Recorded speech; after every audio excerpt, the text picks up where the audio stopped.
सभी ने आईने में झांकने की कोशिश की और तभी एक सफेद साया तेजी से उनकी ओर बढ़ा। प्रिया ने जोर से चीख मारी, लेकिन आरव ने उसे चुप करा दिया।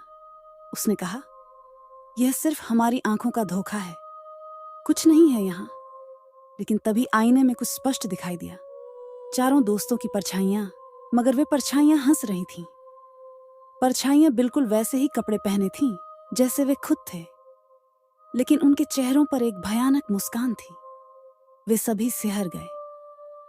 रिया ने जोर देकर कहा, हमें यहां से तुरंत निकलना चाहिए, यह जगह ठीक नहीं है। लेकिन आरव अभी भी नहीं माना। वह आईने के और करीब गया और हाथ बढ़ाकर उसे छूने की कोशिश की। जैसे ही उसका हाथ आईने को छुआ, अचानक कमरे की दीवारें हिलने लगीं। चारों ने तेजी से दरवाजे की ओर दौड़ लगाई, लेकिन दरवाजा अपने आप बंद हो गया और कमरे में एक तीखी हंसी की आवाज गूंजने लगी। हवेली अब पूरी तरह से जीवित लग रही थी। कमरे की दीवारों से खून जैसा लाल रंग टपकने लगा। समीर ने दरवाजे को खोलने की कोशिश की, लेकिन दरवाजा जाम हो चुका था।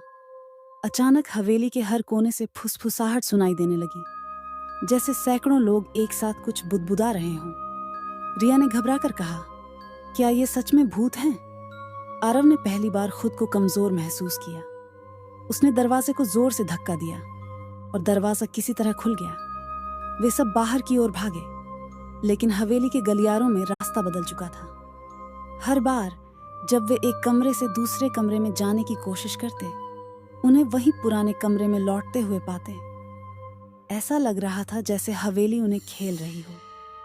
अचानक प्रिया ने महसूस किया कि उसका हाथ किसी ने पकड़ा हुआ है। उसने डर के मारे देखा, लेकिन वहां कोई नहीं था।